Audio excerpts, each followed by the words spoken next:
Hi everyone, welcome back to Betrayed. Thank you for being with us today.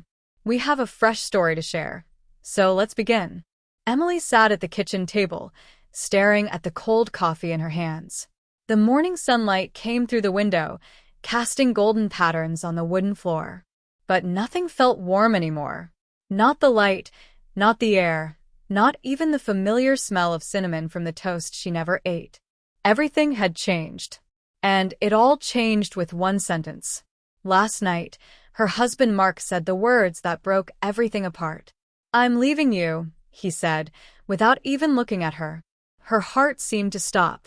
"Why?" she asked. He paused for a moment. "Because I'm in love with someone else, with Lily." Emily froze. Lily, her best friend. They had been inseparable since college. Sleepovers, road trips, late-night talks about dreams and heartbreaks. Emily had supported Lily through her breakup with James, sat beside her with ice cream and tissues, whispering comfort when Lily felt unloved. And now Lily was the reason Emily's world was collapsing. Emily could barely speak. "How long?" Mark looked down. 6 months. 6 months. Emily did the math silently. That meant during their anniversary dinner, during family gatherings, while she was choosing his birthday present, he was secretly kissing her best friend behind her back. She stood up, her knees shaking, grabbing the edge of the table to steady herself. "And you still came home to me every night? Slept in our bed? Kissed me goodbye every morning?" Mark said nothing. He just picked up his bag, slung it over his shoulder, and walked out the door. The soft click of the lock echoed louder than any slam. The house felt too quiet now. Even the ticking clock on the wall sounded like a scream. Emily sat on the bed they once shared, surrounded by the scent of his cologne still lingering on the pillows. She cried until her tears ran dry. She stopped eating. She didn't speak. The world became blurry. Her phone buzzed. Messages from Lily, from mutual friends, from family. She ignored them all. She just wanted to disappear. But on the 4th morning, something shifted.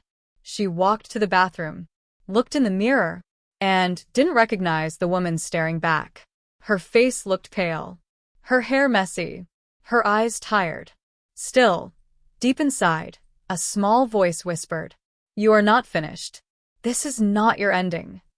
She picked up her phone and texted her sister. "Can we talk?" Within an hour, her sister arrived, with a box of chocolates, a thermos of warm tea, and arms full of comfort. They talked for hours. Emily cried again, but this time it felt different. Gentler. The pain was still there, but her sister's presence felt like a cozy blanket on a cold night. The next day, Emily went for a short walk, just 10 minutes. But the sunshine on her face, the breeze in her hair, and the sound of birds singing reminded her that life still existed beyond the pain. She joined a local book club. At first, she just listened, nodding now and then. But week after week, she began to share her thoughts, her opinions, her feelings. She started journaling, pouring all her sadness, betrayal, anger, and confusion onto paper. Each word helped to mend her broken heart. One afternoon, she bought a small cactus from a corner shop. She smiled at the cashier and said, "It's hard to kill, right?" He laughed and nodded. That cactus became her symbol. Small, strong, but surviving. 3 months later, Emily saw a flyer on a cafe wall. Beginner painting class. No experience needed. She stood in front of it for a while. Something inside her stirred. Curiosity, courage. She wasn't sure, but she found herself saying, "Why not?" On Thursday evening, she walked into the classroom.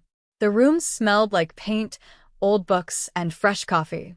Easels stood like awkward soldiers. People smiled at her as she walked in. A woman with curly brown hair and bright eyes sat beside her and said, "I love your earrings." Emily blinked. "Thank you. They're for my trip to Rome." "Gorgeous," the woman replied. "I'm Nora." That was the beginning of a new friendship. Emily's first painting was of a purple cat, with one eye too big and a tail that looked like a question mark. She laughed when she saw it.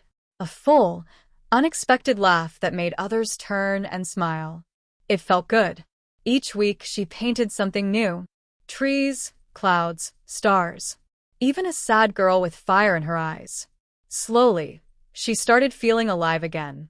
One rainy evening, a new idea came to her. She opened her laptop and started a blog. Letters to myself. She wrote openly and honestly about betrayal, grief, and rediscovering herself. She wrote about the sleepless nights and the mornings when she forced herself to smile. She wrote about learning to forgive herself for trusting the wrong people. At first, only a few people read her posts. Then one comment appeared. "Thank you. I'm going through something similar, and your words helped me breathe." Emily cried when she read that message, not from sadness, but from the quiet understanding that her pain hadn't been for nothing. She was creating something meaningful out of her sorrow. Months passed. Her blog continued to grow, attracting more readers. People began writing to her, sharing their own stories.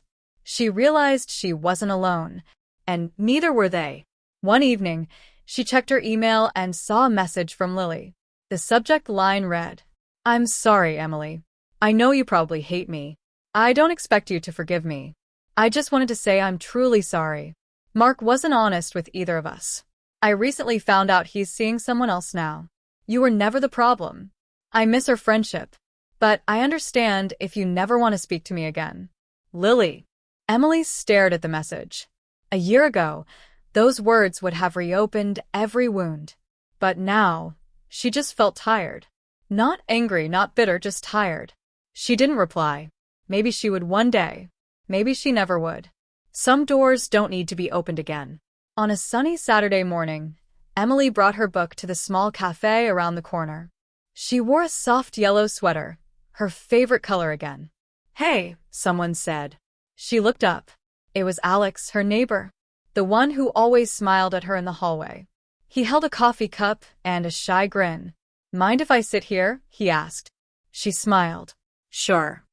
They talked about books, the strange smell in their building, bad TV shows, and the best flavor of cheesecake. He made her laugh, a deep, genuine laugh from her belly. And when he looked at her, it wasn't with pity or curiosity. It was with warmth, with kindness. Almost a year had passed since the divorce.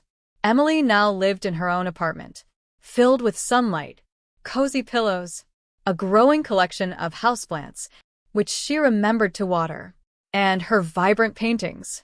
Her blog had gained over 2,000 followers. She even began selling her artwork online. People bought her sadness, painted in shades of hope. She started teaching a weekly painting class at the local community center.